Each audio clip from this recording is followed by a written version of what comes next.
Hey, what's up? I'm Darkbblue, trying to help you enjoy games in depth. When I initially tried the max difficulty of Raccoin, I found it very hard, failing many tries. But after I refined my strategy, I managed to secure many consecutive wins using different builds. If you want to beat the max difficulty of Raccoin, here's my tips for you. Let's first analyze all the difficulties of this game. In Raccoin, a higher difficulty doesn't increase the score target of each round. Instead, it introduces some new mechanics, and a higher difficulty will contain all the mechanics of all the lower ones. So let's go through the difficulty mechanics and see what challenges await us. Crispy. When you insert a basic coin, it has a chance to convert into a crispy. A crispy has 0 basic score, but everything else is normal. For example, it can still score into ticket. So this is not challenging at all. Every reroll increases the shop price, resetting per round. This will place a lot of pressure on our economy, so it has a major impact. Max coin folder upgradation limit reduced by 1, not impactful at all. Bad coins have 2 modifiers. Bad means you cannot simply use inactive items to get rid of it, but are mainly forced to push it off the edge of the platform. Demonic, on the other hand, means that you are highly encouraged to deal with it using the conversion effect. So the 2 modifiers are both demanding, but in 2 opposite directions. This mechanic is rather impactful, making bad coin management harder. Coins spawned in the shop have a chance to be modified by rust, which makes it impossible to add other modifiers to them.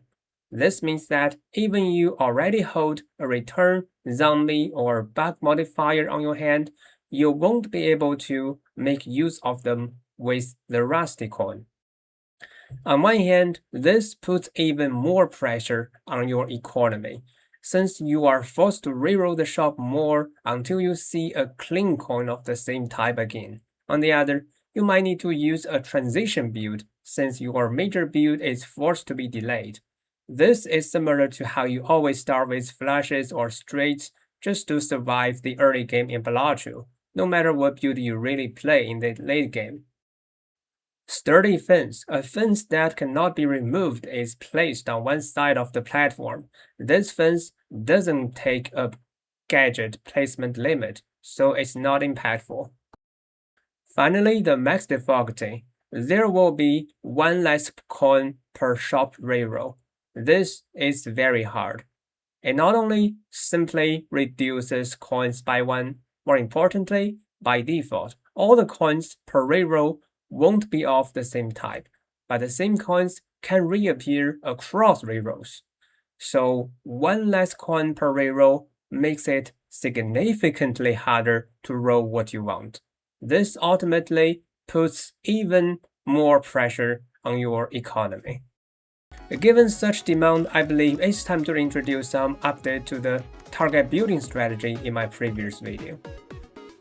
In conclusion, I think we can delve into the max difficulty strategy in 3 parts: economy, target building, and bad coin management.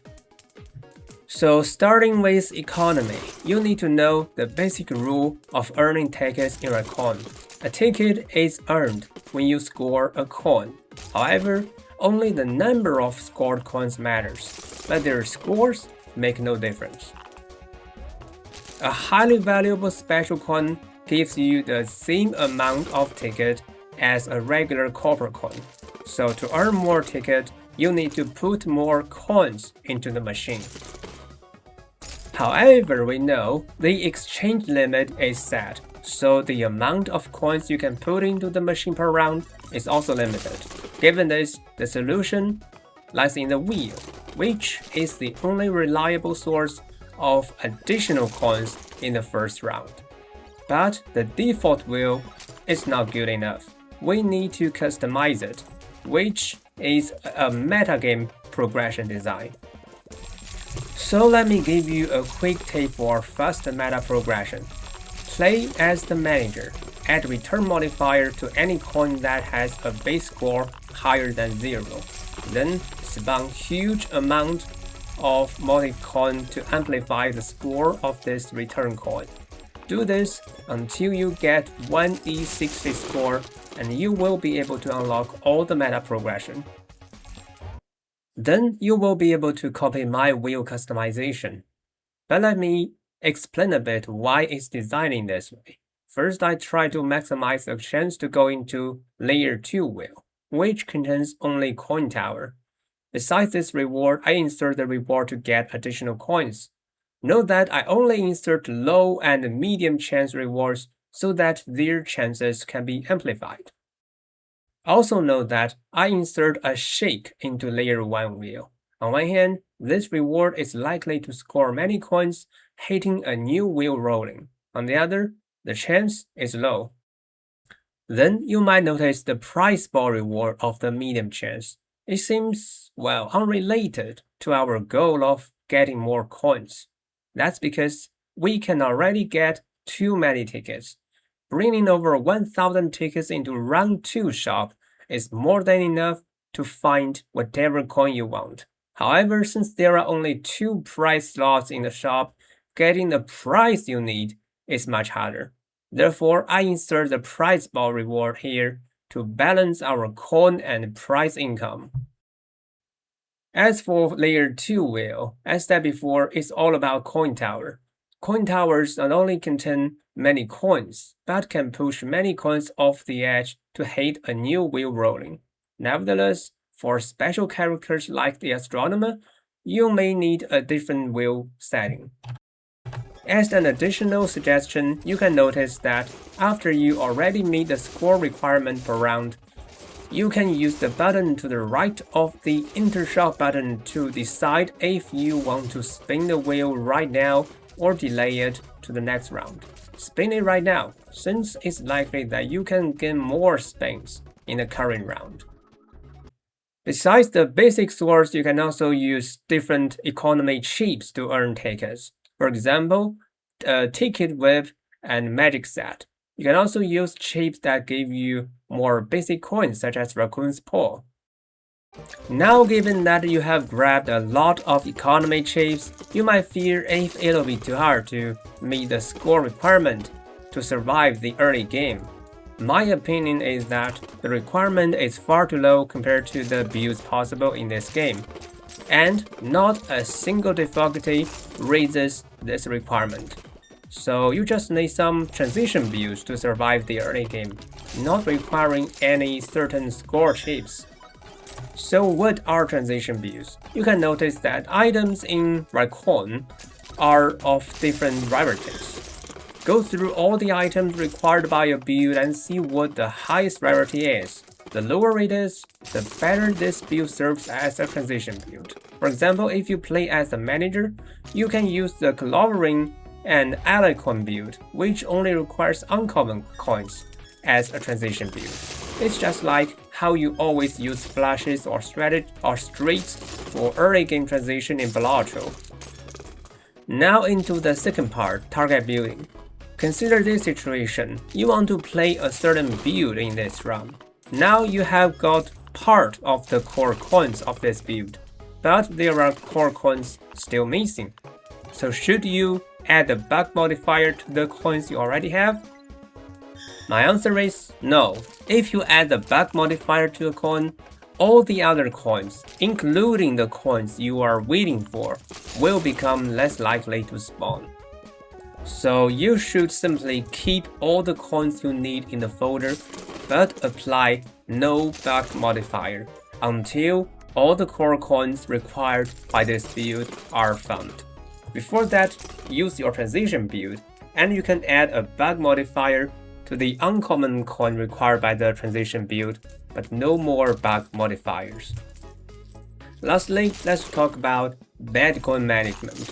Killer coins can deal with bad coins no matter which modifier they have, so killer coins are always the best solution. My following discussion is based on the assumption that you cannot find any killer coin. For bad modifier, the most reliable solution is to push the bad coin off the edge. To do this, you can refer to my previous video talking about the basic controls of Raccoin.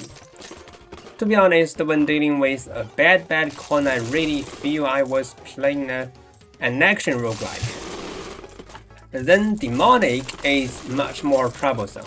Its effect is that the bad coin has a 2/3 chance to respawn when scored. Good news is that the newly spawned bad coin has a chance to be modified by bad rather than demonic. So this modifier is not as troublesome as you might first thought. Whatever, the ideal way to deal with a demonic bad coin is to use the price that converts all coins within its range, or use a zombie coin, but both items are of the epic rarity. So another good news, even if the demonic bad coin respawns, you can still obtain the reward of clearing all the bad coins. Now let's see two examples, starting with the manager. My luck wasn't very good at the first round, only getting into the shop with 200 tickets.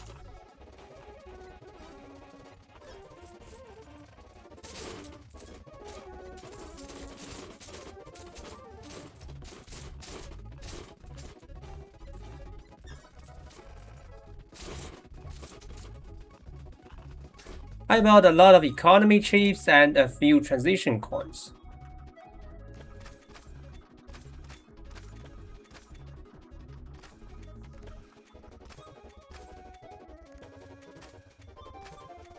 Then in round 2, I managed to earn 1.5 thousand tickets.